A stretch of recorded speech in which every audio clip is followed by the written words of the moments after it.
Sundance. Sundance was in the video just before this. We talked about his history. Sort of like he was something I would bring into my circle. And he just got shaved. He just got shaved. His whole hair was matted all around his neck and his thighs and under his chest, and full of old foxtails that were stuck in his skin, and cockle burrs and sores and all kinds of history, in a sense, that he was wrapped up in. It made him big, much bigger too. My other dog, Chasta, she was pretty aggressive towards him, and it seemed like she just wasn't going to change her mind about that at all.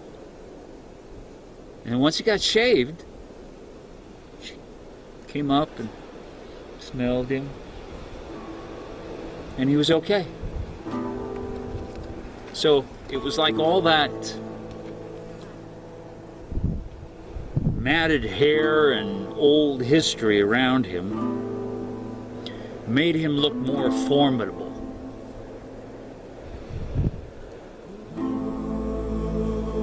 It's like a person who sort of wears their history as an armor.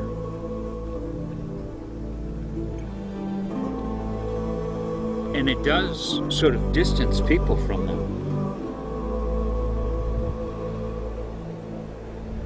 It's sort of a hard layer that's part of their protection, part of their stance in the world. So now that Sundance has been shaved, he's much more vulnerable. In fact, he's sitting in the shade right now, which is good because he could get a sunburn. So he's much more exposed,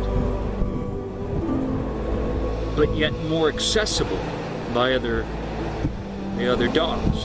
So think of it as a person that, without all that old history wrapped around them as protection, but now they're more accessible. And their own life within them is more accessible. It's as if they've softened both to themselves and to the world. And that softness is more easily entered and allows entrance to inside of themselves.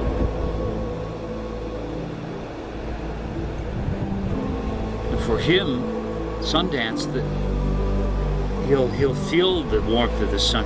The wind will be on his skin. It will touch him.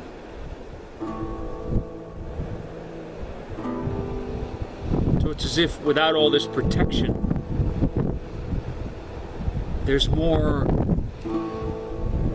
vibrant life, more experience of it. It's more accessible to us.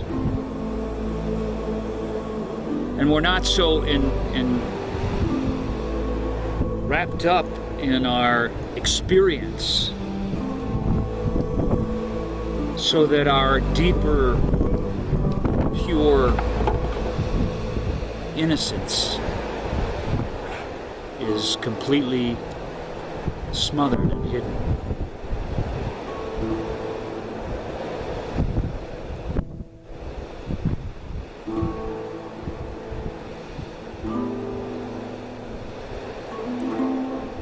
How do we go through life? It's difficult at times, and we're trying to survive, and yet still have that innocence alive and in balance, and yet still able to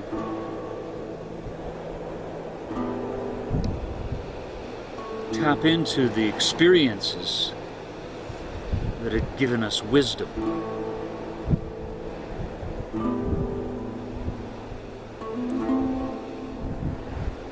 Innocence doesn't know. That's why it's innocent. It doesn't have presumptions about anything.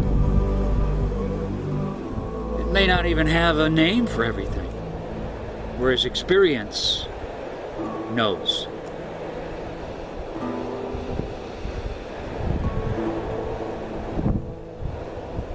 But it's this dance between balanced innocence and balanced experience.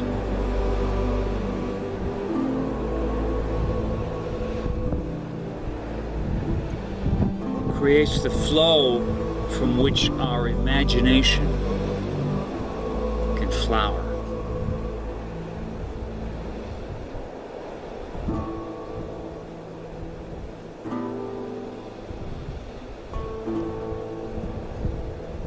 And from that imagination,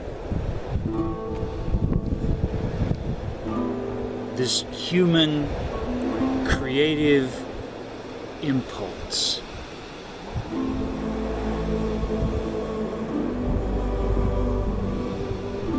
that goes all the way back into our movement from, if you believe in evolution, but it doesn't really matter. This humanness is so much about creativity and invention. And it doesn't matter what you do in life. You don't have to be an artist to be creative. And yet, everybody is an artist, so everybody's creative.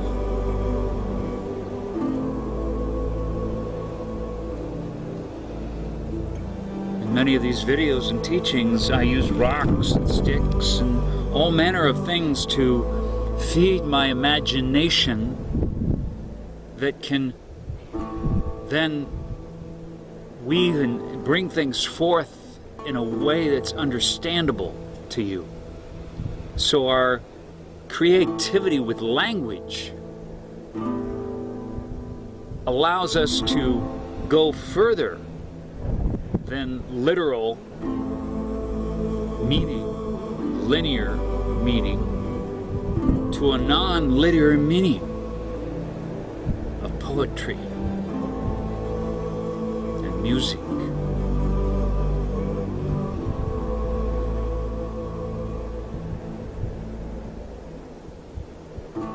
And the visual arts of painting, sculpture,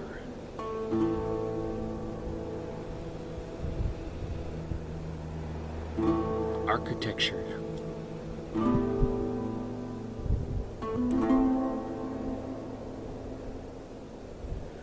Human history is the history of creativity. Even now, with our electronic toys and tools.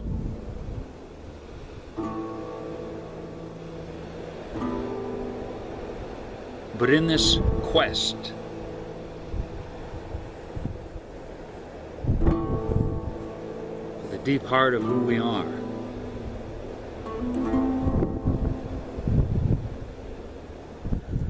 it's by invoking our creativity that we can see beyond what our experience thinks it knows it sees.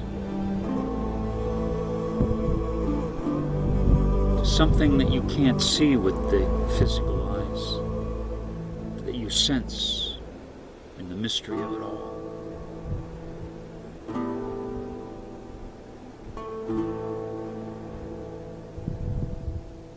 All the great spiritual teachers have also been almost like poets, and they're bringing language together to help others understand. Although perhaps many would say their greatest teaching is quiet. Few are able to just let that be it. They need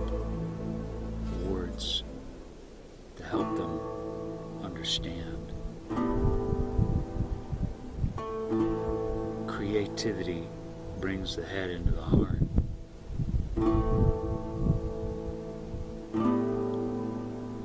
For the circle. So in this talk of the medicine of one and a circle, there's a lot of creativity.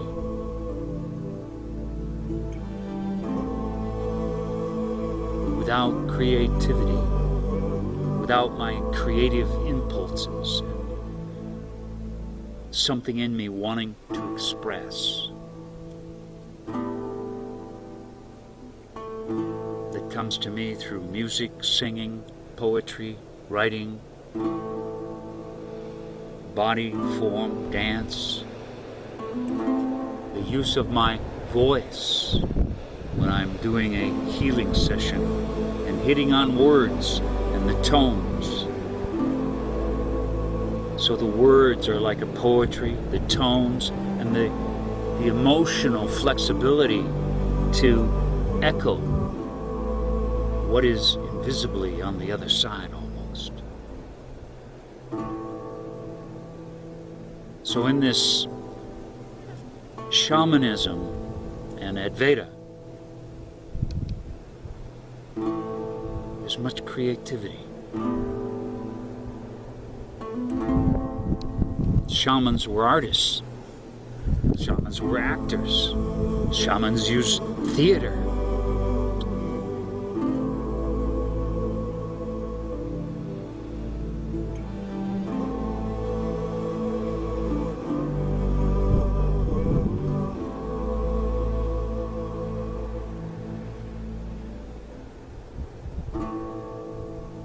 But it's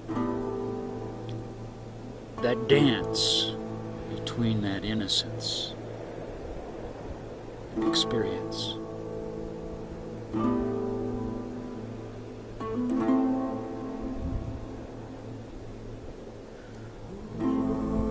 When they aren't ruled by old stories,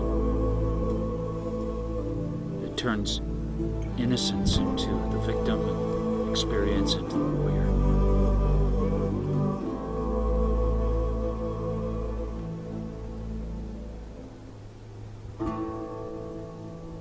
And in that way, it's all out of balance. And it's no longer a deep wisdom.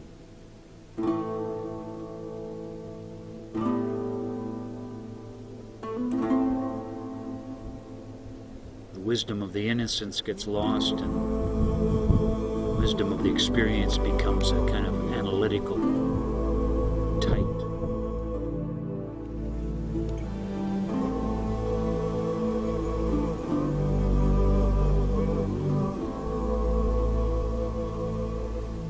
To not know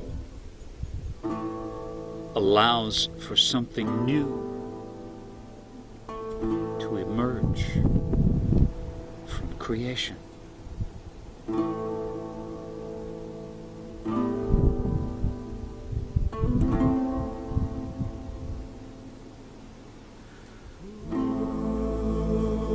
So this medicine of one,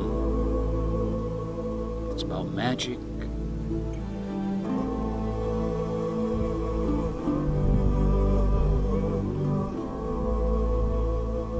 That takes you to the real. The magic is born from within the circle and is part of that one. It's not an illusion that has separated off from the one in order to create an unreal world. Everything that moves in here is part of that one, as long as you are anchored in that.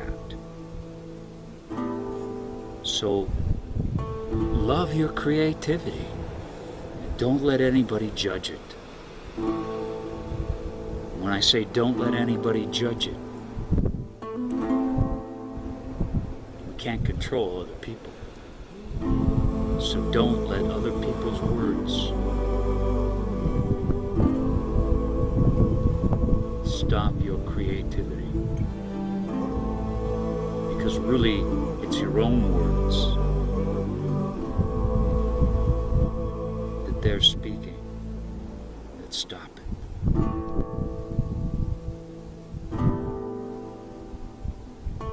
Let the journey home have a wonder, an innocence, a creativity. And let all your experience, no matter what, gift you with wisdom.